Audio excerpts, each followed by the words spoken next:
The hot dog has been somewhat lonely in our bistros since the 80s. Always close to the IKEA heart.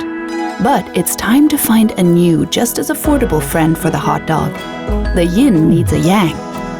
But where does the hot dog find a new best friend? Of course, in a place we can all call our best friend, Mother Nature.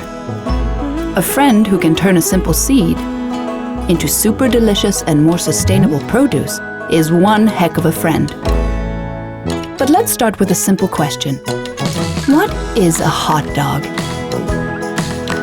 It takes time, effort, and finesse to make a great tasting and more sustainable hot dog.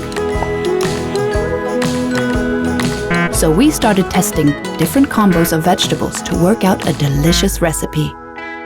And we have tasted and tested and tasted to make a veggie hot dog that is good for the many people and Mother Nature. And behold, we think we got it.